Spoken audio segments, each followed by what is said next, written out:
Hi everyone, Mayor Radif here with another update. This time around I'd like to change things up a little bit. I've been in office for 100 days and I thought it'd be a great opportunity to update the citizens on what I've been working on.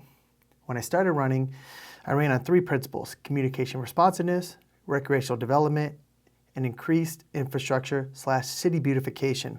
First thing I've been working on is communication. Since I've been on council, I've been doing video updates and I've continued that as mayor. I've been posting those on the city Facebook, and we'll soon be posting those on the website as well. Those are just update videos so that everybody knows what's going on in the city. We've also created a city Facebook. If you're not joined it, I suggest that you join it, as it's for information only. It does not allow comments. It's only there so people know what's going on in the city. I've also made multiple website updates to the city website and will continue to do so. As many of you know, if you get a water bill still sent to you, you see that there's a newsletter that's placed in every water bill, so everybody in the city has the opportunity to know what's going on in the city, whether they have social media or even internet access. Finally, next step will be I'll be doing videos for new residents. I'd like to do videos that will update citizens on where they can go for different services and show them around. So if you're moving into the city, you know exactly where to go and who to contact. The second part of what I've been working on is recreational development. The biggest thing is we will be hiring a rec director soon.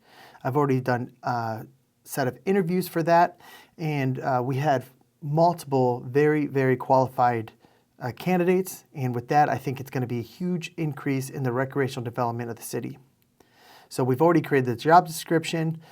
We've really hit that we want to promote it on helping all ages. And we also wanted to make sure that it's something that we can focus on eventually writing grants as well. But that recreational director should be hired here within the next month or so. So hopefully we can get the city moving on that. Also with master plan, I've started a master plan survey. Our master plan has not been updated since 2008. So one thing I really wanted to push is updating that master plan. The master plan is important for multiple reasons. One being is it's a guideline for me and my administration to decide on what citizens want and what we need to do with the city going forward, how to allocate our resources and what to spend money on. I am working on that right now. I've sent it to all of the administrators to put their 2 cents in and say what they'd like to see updated. Then after that is done, I will send it off to Planning Commission to make any comments. With that, we have started a master plan survey. I've had about 450 results. If you haven't had the opportunity, you still can go on and fill that out. But with those results, those are going to be very important in this master plan. It's going to tell us exactly what the citizens want and what they're willing to support. Because in the end, the buy-in from the community is the most important. I serve you and I want to do what the citizens want. With that as well, part of it is hopefully one day, the long-term plan is to build a rec center for the city. I feel that that's something that has really shown up in not only the master plan, but also in something that many people mentioned when I was running. Now, who knows when that's going to be, but that's an overall goal for the city. Community gardens, we've expanded those. We've put them now in 2 locations instead of 1, and hope that one day we can put that in a park in each ward, so each ward has its own community garden. I feel that putting those in the 2 parks are not only give us the ability to expand in the future, but they're also permanent spots so we don't have to worry about moving them. Also, we've been lucky enough to have 2 citizens really take charge of this and understand the importance of making this also a learning experience for people of all ages. I think a community garden is a great opportunity for citizens to come together, but also an opportunity for people who haven't used a garden or don't really have a green thumb to learn from other community members and citizens and be able to start their own way. Now, this community garden, there are still spots open, so if you're interested, please reach out to City Hall, and there's an application you can fill out and submit, and you'd be able to get a plot for that. The final part that I've really been working on is infrastructure/city beautification. So far, the city has applied for about $4 million in grants, hopefully to obtain to help with sewer and water. We're waiting on those results to see if we've been awarded any of that money. We'll also continue lakefront development with the addition of sidewalks. Right now, the city has received about $3 million in funding to create sidewalks that are about 8 feet wide that will go from east to west of Lake Road. We're hoping in the next 2 to 3 years to have that completed so you can walk from Lake Road from Lorraine all the way to Avon Lake on wide sidewalks. We're also continuing our Alameda and Warwick projects. Those are getting new water and sewer lines. They're also getting repaved. The city has done Alameda Part 1 and is right now currently working on engaging in Alameda Part 2. The city is also working on two of our major ditches, the Schumacher and the Forest Lawn Ditch. The Forest Lawn Ditch is that ditch that goes along the south side of Ferndale. We get extensive flooding there, and right now we do have engineering out, and we're hoping, and we will have that cleaned out this year, which will hopefully alleviate much of our flooding over there at the south end of Ferndale. Additionally, I've already contacted the Metro Parks, who own the majority of that land, and I will be meeting with them to hopefully develop a plan going forward on how to create a permanent solution. Schumacher Ditch, which is over in the Buckeye-Richelieu area, is also on the radar. That has not been fixed in multiple decades, and the city is also engaging an engineer to find a solution for that, and hoping that will be cleaned out within the next year or so as well.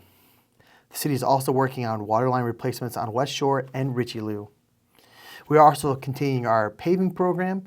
This year, we will have a paving list for multiple streets. We try to spread that around the city in multiple wards. That list is not finalized 100% yet, but we will be posting that, and I will be sharing that with the citizens shortly. We're also updating our property maintenance code. Right now, we did just pass, as of last week, an ordinance that will speed up our process in citing people for property maintenance. Obviously, our goal is to make sure that properties are maintained and up to par with the city codes. That will be something that I'm really be pushing this summer, and I've been working with the property maintenance department, the building department, and working with them to develop a plan on how we're going to attack that, not only on property for residents, but also for business owners and commercial buildings as well. As the mayor, I think that this is really important to hold everyone to the same standards. And again, the goal is compliance, not punishment. Lastly, we also are continuing to fill in ditches. We have used priority streets with flooding issues, and we try to do about several hundred feet at a time. So we are slowly working our way through that, so be patient.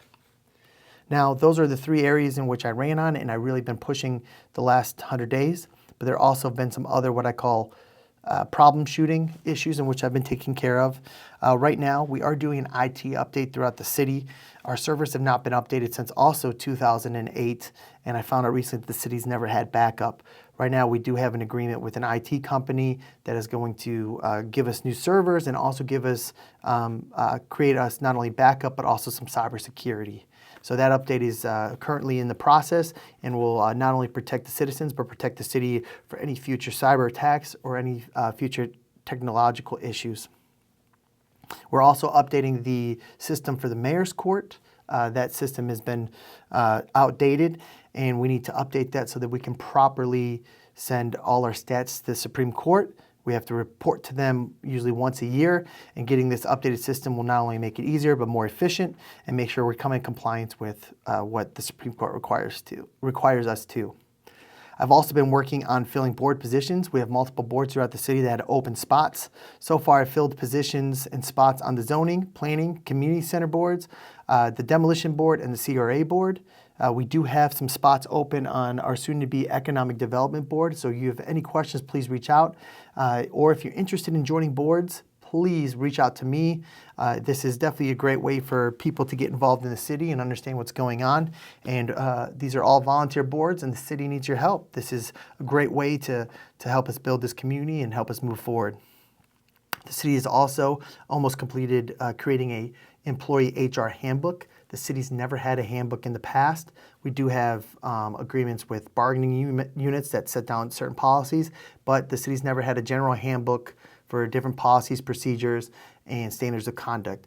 That's one thing I really wanted to put in place in the city so that we can run as professionally and as sufficient as possible. So the city has worked with our HR department and has almost completed that handbook. The city's also had renovations to the basement of the police department. That department and that basement has not been used in multiple decades, and we've put about $50,000 into that. Of that, over 2/3 of it was from grant money, so the city's paid a very little portion of that, but it's much needed. It has about doubled the size of the police department. This is going to be used for Detective Bureau, for evidence lockers, and also just another space for training for not only the police but the fire as well. It's a space that both police and fire will be able to utilize. The city recently has passed and is creating a relationship with Enterprise for police cars. We did pass an ordinance that is allowing us to obtain 5 new police cars this year. With that, we'll be obtaining 5 police cars with having a payment over 5 years. The goal is to get the 5 cars up front, but only have to pay for them over the 5-year span, with the idea that the city keeps them. And the goal is to continuously to use this to upgrade our fleet and also maintain our fleet. With them, the goal is after so many years, Enterprise decides when we sell them for what is believed to be a profit, and that money goes into new police cars going forward. It's a really good program that's used by multiple cities and multiple entities in the state, and we're excited to be able to do this.